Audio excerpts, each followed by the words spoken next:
Developing now, the U.S. Senate has just finished that historic vote to confirm Judge Ketanji Brown Jackson as the first black woman and former public defender to join the Supreme Court.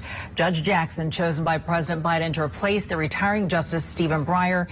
Here is that moment that Vice President Kamala Harris announced that the vote had passed.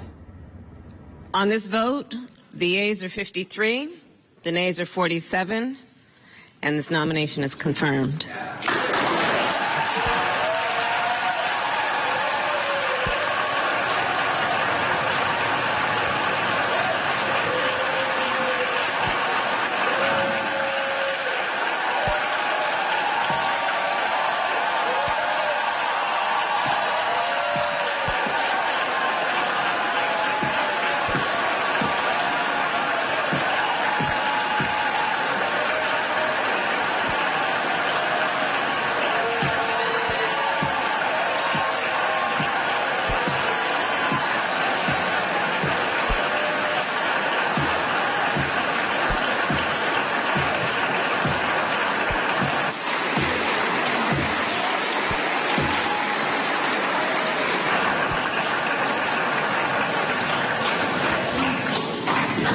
Under the previous order,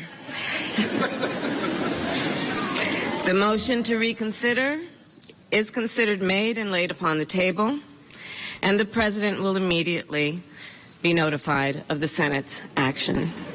Madam President, very happily, I note the absence of a quorum.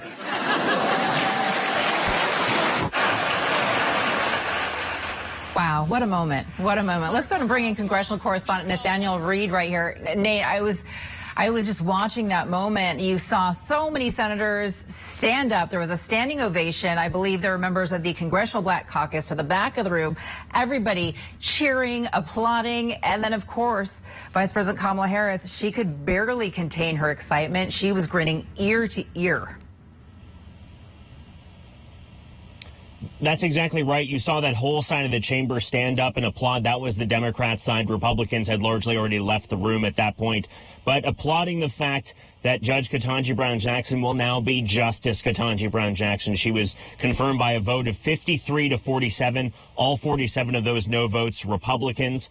53 of those votes, a mixture of Democrats and Republicans. All 50 Democrats voted in favor of her confirmation. No one abstained from this vote. The 3 Republican votes that handed her a bipartisan confirmation were Mitt Romney of Utah, Susan Collins of Maine, and Lisa Murkowski of Alaska. Those are the 3 Republicans who voted to confirm her. They made very clear in statements when they announced they would be supporting her nomination earlier this week, but they won't necessarily agree with her on every decision she makes on the nation's highest court, but they noted how historic her nomination was. And I think that was one of the most interesting parts about covering this nomination, Veronica, is just the fact that even Republicans who said they were not going to vote for her from the outset were skeptical of her nomination or the fact that she is a liberal judge, were very clear in congratulating her family, and noting that she will be a historic addition to the U.S. Supreme Court, the first black woman to ever sit on the nation's highest court.